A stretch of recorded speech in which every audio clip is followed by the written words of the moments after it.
말씀은 민수기 36장 13절입니다. 이는 여리고 맞은편 요단가 모압 평지에서 여호와께서 모세를 통하여 이스라엘 자손에게 명령하신 계명과 규례니라. 하나님께서는 모세를 통해 출애굽 2세대들을 군대 조직으로 편성케 하였습니다. 그리고 그들에게 여러 규례들을 전하여 주셨는데요. 거대한 공동체인 이스라엘이 약속의 땅을 정복하고 그곳에 정착하기 위해 필요한 모든 규례들이었습니다. 민수기를 마무리한 이 구절의 의미가 무엇인지 하나님 나라 건설 규례라는 제목으로 말씀이 주는 교훈을 함께 나누겠습니다.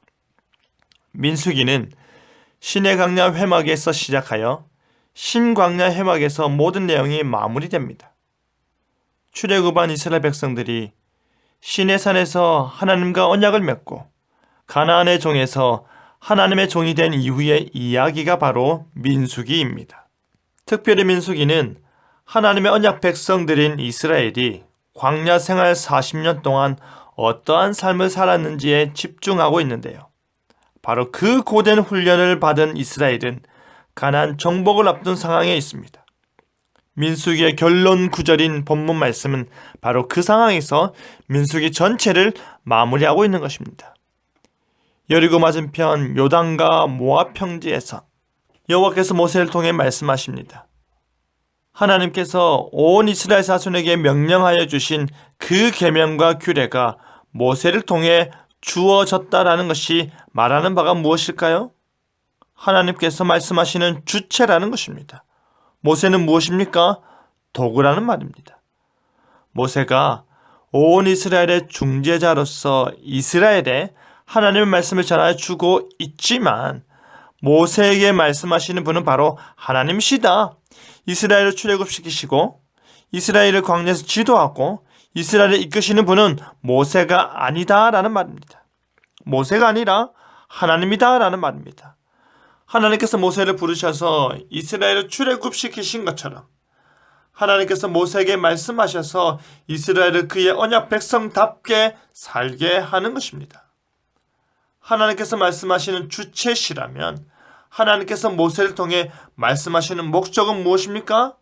바로 하나님 나라 건설입니다. 하나님께서 이스라엘 백성들을 40년간 훈련시키시고 그들에게 하나님 말씀의 능력이 얼마나 큰지 순종하는 삶이 얼마나 중요한지를 구체적으로 말씀하신 이유는 바로 하나님 나라를 건설하기 위해서입니다. 그가 말씀하시고 백성들이 종종하고 그가 통치하시고 백성들이 순종하고 그가 은혜 베푸시고 백성들이 복받는 그런 관계의 나라를 건설하고자 이렇게까지 명령과 규례를 주시는 것입니다. 뿐만 아니라 하나님께서는 아브라함을 통해 주신 그 언약의 내용을 지키는 것입니다. 하나님께서 아브라함을 통해 주신 그 약속을 실행하는 것입니다. 하나님께서 자신이 하신 말씀을 성취하는 것이지요.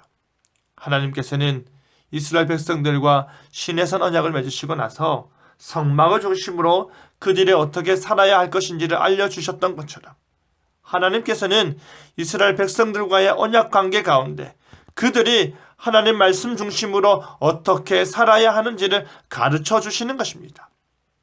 하나님께서 말씀하시는 목적은 하나님의 택한 백성들이 하나님의 백성이 되고 그 언약 백성들로부터 참된 예배와 영광을 올려받고자 하는 것입니다. 그것을 위해 하나님께서 세밀하게 그들을 가르치시는 것입니다. 그것을 위해 하나님께서 구체적으로 그들을 가르치시는 것입니다. 사랑하는 성도 여러분, 하나님께서 모세를 통해 말씀하시지만 하나님께서 이스라엘을 직접 가르치시고 이스라엘을 통치하고 계심을 나타내고 계십니다. 하나님께서 주의 종들을 통해 예배 가운데 그의 말씀을 선포하시지만 하나님께서 그들의 입술을 통해 우리를 직접 가르치시고 우리를 통치하시는 것입니다. 하나님께서는 우리가 그의 백성답길 원하십니다. 하나님께서는 우리가 그의 나라가 되길 원하십니다. 우리는 그의 나라 백성답게 하나님의 거룩을 닮아가고 하나님의 영광을 인정하며 살아야 하는 것입니다. 그리하여 말씀하시는 하나님 앞에서 그 나라 백성답게 겸손히 청종하는 저와 여러분 되기를 간절히 바랍니다.